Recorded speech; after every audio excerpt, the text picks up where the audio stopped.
ప్రశ్నించడం అంటేనే తెలంగాణ, ప్రశ్న కేర్ ఆఫ్ తెలంగాణ ప్రజలు. అంతకుముందు ప్రశ్నించి కొట్లాడి మలిదశ తెలంగాణ ఉద్యమంలో ఎన్నో పాటలు పాడి మా పాటలతోని సంధ్యక్క చెప్పినట్టు, తులసక్క చెప్పినట్టు ఎన్నిసార్లు తిడుతుంటే మేము ఆపలేకపోయినామని అక్క చెప్తుంటే మా పాటల ద్వారా అసలు ఎట్లా తిట్టినామంటే నాకు అక్క చెప్తే ఒక పాట గుర్తుకొచ్చింది. హీరో అనుకుంటే చిరంజీవి, నువ్వు జీరో అయితేవి చిరంజీవి అని చెప్పి అసలు ఎట్లా తిడుతుంటామంటే ఉద్యమంలో పాటలు, చాలా పాటల రూపంలో మాటల రూపంలో తిట్టి కొట్లాడి తెచ్చుకున్న తెలంగాణలో ప్రాంతాలుగా విడిపోదాం, అన్నదమ్ములుగా కలిసి ఉందామని చెప్పే నినాదం, నీళ్లు నిధులు నియామకాలు అన్నీ ఆగమవుతున్నాయి, మీ పెత్తనం మా మీద ఏందని చెప్పి కొట్లాడి తెచ్చుకున్న తెలంగాణలో కూడా ఇప్పుడు కూడా మళ్ళీ ప్రశ్నించే గొంతుల్ని అణచివేయాలని చూస్తూ ఊరుకునే తెలంగాణ సమాజం కాదు, తెలంగాణ ప్రజలు కాదు, ఇక్కడ ఉన్న యువత కానీ, విద్యార్థులు కానీ, మేధావులు కానీ, ప్రజా సంఘాలు కానీ అందరూ కూడా ప్రశ్నించే గొంతులని అణచివేయాలని చూస్తూ ఎవరు ఊరుకోరు లేరు.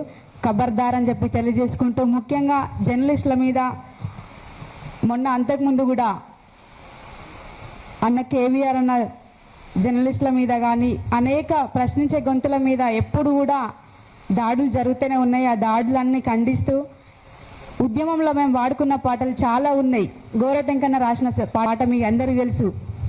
ఇద్దరం విడిపోతే భూమి బద్దలైతుందా, ఇండియా పాకిస్తానోలే ఇనుప కంచబడుతుందా, రావచ్చు పోవచ్చు రొయ్యలమ్ముకోవచ్చు, ఇడ్లీ బండి అడ్డ జాగ మీర నిలుపుకోవచ్చు అని ఇట్లాంటి పాటలు అనేక పాటలు పాడుకున్నాం. అదేవిధంగా జర్నలిస్టుల మీద కూడా ఇప్పుడు జరిగినట్టు అప్పుడు కూడా ఉమ్మడి ఆంధ్రప్రదేశ్ ఉన్నప్పుడు కూడా విలేకరుల మీద దాడులు జరిగినప్పుడు మా కోదార్సినన్న రాసిండు, జర్నలిస్ట్ అన్నా జనం నడిసే బాట నీది, అన్నమాయన్న ఆత్మగల్లా మనసు నీది. అందరూ పాడండి నాతో పాటు. జర్నలిస్ట్ అన్నా జనము నడిసే బాట నీది, అన్నమాయన్న ఆత్మగల్లా మనసు నీది. జర్నలిస్ట్ అన్నా అన్నమాయన్న ఆత్మగల్లా మనసు నీది. ఘర్షణ సంఘర్షణవుతావు, గగన గర్జన మెరుపువైతావు, నిత్యము ప్రజల కోసం హక్కులడిగే శక్తివైతావు. జర్నలిస్ట్ అన్నా జనము నడిసే బాట నీది, అన్నమాయన్న ఆత్మగల్లా మనసు నీది.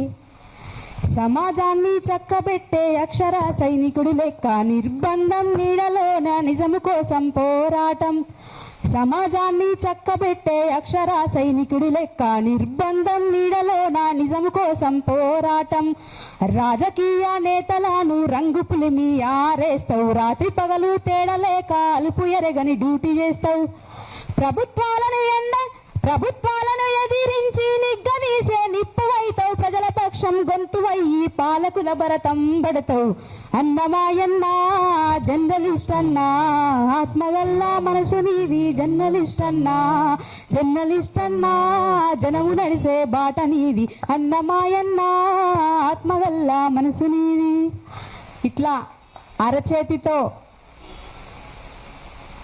సూర్యుని ఆపలేరు, బంతిని ఎంత స్పీడ్గా కొడితే అంతే స్పీడ్గా వెనుకకు వస్తుంది అన్నట్టు ఇక్కడ ప్రశ్నించే గొంతులని అణచివేస్తే మరింత ప్రశ్నించే గొంతులు ఇంకా కొత్తలు పుట్టుకొస్తారని చెప్పి మీ ఆగడాలని, మీ అణచివేతని ఖచ్చితంగా ఎండగట్టే రోజులు వస్తాయి. మళ్ళీ తెలంగాణ ఉద్యమం ఎట్లా జరిగిందో అట్లాంటి ఉద్యమాన్ని చూడాలనుకుంటే, రుచి చూడాలనుకుంటే ఖచ్చితంగా మేము రాబోయే రోజుల్లో మీరు ఇట్లా చేస్తుంటే కుక్క కాడకి చెప్పదే బంటారు కదా, మేము ఎట్లానే చేసి చూపిస్తాం బిడ్డ. ఖబర్దార్. జై తెలంగాణ. ప్రొఫెసర్ నాగేశ్వరరావు సార్ మీద జరుగుతున్నటువంటి దాడిని ఖండిస్తూ నేను కూడా ఒక ఆడబిడ్డగా, తెలంగాణ ఆడబిడ్డగా ఖండిస్తున్నా. ఎందుకంటే సారు చెప్పినటువంటి మాటలు, సారు చెప్పినటువంటి స్పీచ్లు కానీ, సందేశాలు కానీ వినుకుంటూ అనేక సందర్భాల్లో యూట్యూబ్ ఛానల్ ఎప్పుడు నేను రెగ్యులర్గా ఫాలో అవుతుంటా. సార్ చాలా మంచి విషయాలు చెప్తుంటారని, ఇన్ఫర్మేషన్ తెలుస్తుందని చూస్తూ ఉంటా. అదేవిధంగా ఈ మధ్యలో తులసక్క వీడియోలు కూడా ఎక్కువ చూస్తుంటా అన్నమాట. తమ్ముడు ఇందాక సూర్య చెప్పిండు, గుమ్మడికాయలు దొంగెవరంటే భుజాలు తడుపుకున్నట్టు. నిజాలు మాట్లాడితే ఎవరైనా సహించారు, నిజం మాట్లాడితే ఎవరైనా ఒప్పుకోరు.